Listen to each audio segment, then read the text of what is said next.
Hello friends, welcome to current exam YouTube channel RRB NTPC 2019। जो आपकी RRB NTPC 2019 के अंदर वैकेंसी निकली हुई है 35,208 पोस्टों पर। इस वीडियो के अंदर बात करने वाले उसके एग्ज़ाम की डेट को लेकर, जो 11 अक्टूबर को बड़ी इंफॉर्मेशन सामने निकल कर आ रही है कि आपकी एग्ज़ाम की डेट क्या होने वाली है। साथ ही इसके अंदर बताया गया है कि आपके एडमिट कार्ड कब तक आ जाएंगे। सब कुछ इस वीडियो में आपसे डिस्कस करेंगे। लेकिन अभी तक आपने वीडियो को लाइक नहीं किया तो सबसे पहले इस बटन पर दबाकर वीडियो को लाइक कर दीजिए। साथ ही इस बटन पर दबाकर हमारे चैनल को सब्सक्राइब कर दीजिए, ताकि एजुकेशन से रिलेटेड जितनी भी इंपॉर्टेंट खबर है वो आपको मिलती रहें। इस क्वेश्चन का आंसर आप हमें कमेंट बॉक्स में कमेंट करके बताइए कि इस समय भारत के रक्षा मंत्री कौन है। आपके सामने चार ऑप्शन है: नरेंद्र मोदी, अमित शाह, राजनाथ सिंह और सीतारमण। तो आपको जो भी इसका सही आंसर लग रहा है वो आप हमें कमेंट बॉक्स में बता सकते हैं कि भारत के रक्षा मंत्री कौन है। अगर आप भी एनटीपीसी और ग्रुप डी की तैयारी कर रहे हैं तो आपको पता होगा आपके एग्जाम्स के अंदर एक या दो क्वेश्चन जो देश हैं उनके प्रेसिडेंट, प्राइम मिनिस्टर और जो डिफेंस मिनिस्टर हैं उनसे रिलेटेड एक या दो क्वेश्चन पूछे जाते हैं। तो आपको ये चीज़ याद रहनी चाहिए। साथ ही कंपनियों के सीईओ के नाम भी याद रखनी चाहिए, कौन सी कंपनी का कौन सीईओ है, साथ ही कौन ब्रांड एम्बेसडर है। सब कुछ आपको याद रहना चाहिए, क्योंकि इससे रिलेटेड भी आपके एग्जाम के अंदर एक या दो क्वेश्चन पूछे जाते हैं। तो आपको लोगों के लिए एक ट्रिक भी लेकर आया हूँ मैं रोज़। तो आपको इस आज की जो ट्रिक है वो आपको बता देता हूँ। आज की जो ट्रिक है, जो वायुमंडल के अंदर लेयर पाई जाती है उनके रिलेटेड एक ट्रिक निकाली है मैंने।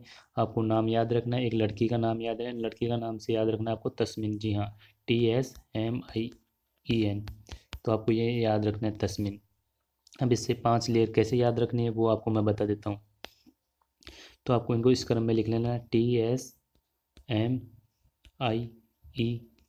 और जो आपका N है वो साइलेंट हो जाएगा। तो T से क्या हो जाएगा? ट्रोपोस्फेयर। एस से आपका हो जाएगा स्ट्रेटोस्फेयर, एम से मीजोस्फीयर, आई से आयनोस्फीयर और ई से एक्सोस्फीयर। दोबारा बता देता हूँ: टी से ट्रोपोस्फीयर, एस से स्ट्रेटोस्फीयर, एम से मीजोस्फीयर, आई से आयनोस्फीयर और ई से एक्सोस्फीयर। और जो आपका एन है वो आपका साइलेंट हो जाएगा। आपको मैं बता दूं, जो आपका स्ट्रेटोस्फीयर है इसके अंदर ही आपकी ओजोन लेयर पाई जाती है। O3, ओजोन को किससे रिप्रेजेंट करते हैं? O3 से। तो जो स्ट्रेटोस्फीयर है सेकंड नंबर का, उसी के अंदर आपकी ओजोन लेयर पाई जाती है। तो आपको ये चीज़ भी याद रखनी है। तो इससे रिलेटेड भी आपके एग्जाम्स के अंदर देख लेना, एक या दो क्वेश्चन इन लेयर से रिलेटेड भी जरूर पूछे जाएंगे।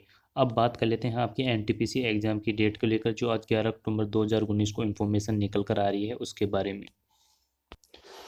तो देख सकते हो, मैंने ये आपके एनटीपीसी की जो रेल एग्ज़ाम की डेट को लेकर जो इन्फॉर्मेशन निकल कर आ रही है एनडीटीवी की ओर से, वो मैंने खबर आपके लिए निकाल ली है।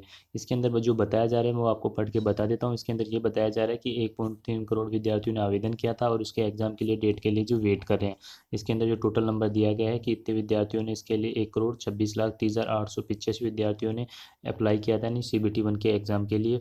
और इंडिया के अंदर ये लार्जेस्ट वैकेंसी निकली हुई है। साथ ही इसके अंदर जो भी बताया जा रहा है वो भी आपको बता देता हूँ मैं पढ़कर। इसके अंदर बताया जा रहा है कि इसके एग्ज़ाम की डेट है अभी तक फिक्स नहीं हुई है, और जैसे ही फिक्स हो जाती है तो आपको जल्दी से जल्दी इसके बारे में बता दिया जाएगा। और इसकी जो पोस्ट है आपकी 35,000 पोस्टों पर वैकेंसी निकली हुई है।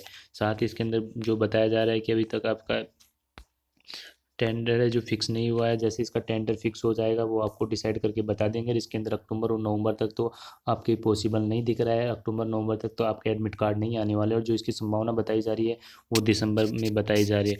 और इसके अंदर कुछ खास नहीं बताया गया। साथ ही इसके अंदर जो डाटा दिया गया है और बताया जा रहा है कि दिसंबर के अंदर एग्ज़ाम होने वाली है। और साथ ही इसके अंदर जो बताया जा रहा है कि कैसे किस प्रकार अब जब एडमिट कार्ड आएंगे तो किस प्रकार आप डाउनलोड कर सकते हो। तो ये खबर इसके अंदर एनडीटीवी की ओर से अभी तक निकल कर आई है। और अगर आपको किसी प्रकार की डाउट है तो आप हमें कमेंट बॉक्स में पूछ सकते हो। और अभी तक आपने वीडियो को लाइक नहीं किया तो लाइक कर दीजिए, साथ ही चैनल को सब्सक्राइब कर दीजिए।